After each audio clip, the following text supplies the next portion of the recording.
परंतु सरकारने सांगितलं व 50% आत ग्रामपंचायतीची पट्टी आल्यानंतर त्यांनी भरावं.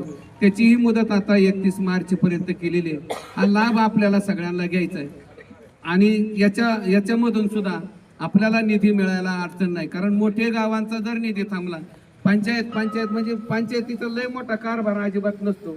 मी सगळा आता जवळून पाहिला, 45-46 लाख रुपयाची उलाढाल म्हणजे ग्रामपंचायत आहे.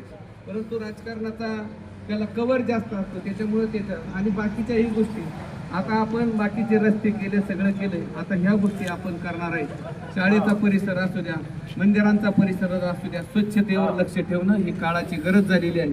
पुन्हा आता मी पंचायतीला विनंती करतो, सागर नाना, या वस्तू ठेवायला आपल्याला जागा करा, चांगल्या प्रकारचं शेड. नाहीतर मागं रथ आणला, बॅटरी जाईन, आमकं जाईन, माणसं भीतीपोटी जाईन का नाही. मग आपल्या सगळ्या शिपायांची संख्या कमी, माणसांची संख्या कमी, मग त्याचा स्पीकर जाईल का, आमकं जाईल का. ह्या वस्तू सुद्धा आपल्याला जपावं लागणार आहे.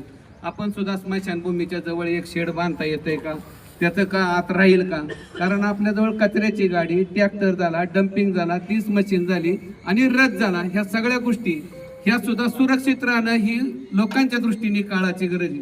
मी लोकांना धन्यवाद देतो. रथ बरोबर लोक नेतात आणि बरोबर आणून देतात. पंचायतीने पुसून देतात आणि पंचायत बरोबर तिथं आणून देतात. मनापासून लोकांना सवय लावली की लोक बरोबर सवयीला स्वीकारतात. म्हणून आता ह्याही वस्तू ठेवण्याचं आपण व्यवस्था करावा, कुठं आपल्याला मिळेल त्या जागेवर, आणि त्या वस्तू जपण्याची आपल्याला गरज झालेली आहे. गाव मोठं होत चाललेलं आहे. गावातल्या पूर्वीच्या अतिक्रमण झालं, टपऱ्या पडल्या असल्या तरी उभ्या बी केल्या पाहिजे. याची जबाबदारी जशी तुमची तशी आमची सगळ्यांची सुद्धा त्याच्यामध्ये जबाबदारी आहे. शाळा आता आपली 2 टप्प्यात शाळा भरती, हायस्कूल शाळा सुद्धा 1 टप्प्यात शाळा भरली पाहिजे. बिबट्यांचा वावर वाढलाय 5 वाजता, कारण एक मुलगी आणि एक मुलगा एका माणसाला आहे. तो सकाळचा मुलगा शाळेला जातो, मुलगी संध्याकाळची जाते. 2 टप्प्यात शाळा परवडत नाही, पालकाला दिवसभर बसून राहावं लागतं. ते सुद्धा विषय, शेवट हा गावाचाच विषय आहे.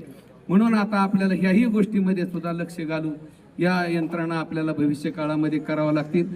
टपऱ्यांच्या संदर्भात असू द्या, गाड्यांच्या संदर्भात असू द्या, कुणावर अन्याय होणार नाही. वेळ फक्त सगळ्यांनी थोडासा दिला पाहिजे. कारण जी माणसं पाडू शकतात ती उभी सुद्धा करू शकतात. हा शाश्वत विश्वास तुम्ही सगळ्यांनी ठेवावा, एवढेच मी आपल्याला पुन्हा एकदा कळकळीची विनंती करतो. पुन्हा एकदा ग्रामस्थांच्या वतीनं ग्रामपंचायती सरपंच, उपसरपंच आणि सर्व सदस्यांचं टाळ्याच्या गजरात पुन्हा एकदा अभिनंदन करतो. एका वैभवशाली ग्रामपंचायती, एक वैभवशाली निर्णय तुम्ही घेतला. मनापासून तुमचं सगळ्यांचं स्वागत आहे. आम्ही सुद्धा 92 ते 97 ग्रामपंचायतीचं सदस्य होतो, परंतु आम्ही झाडूवालीच्या पगाराला माग होतो. ही अवस्था ग्रामपंचायतची होती.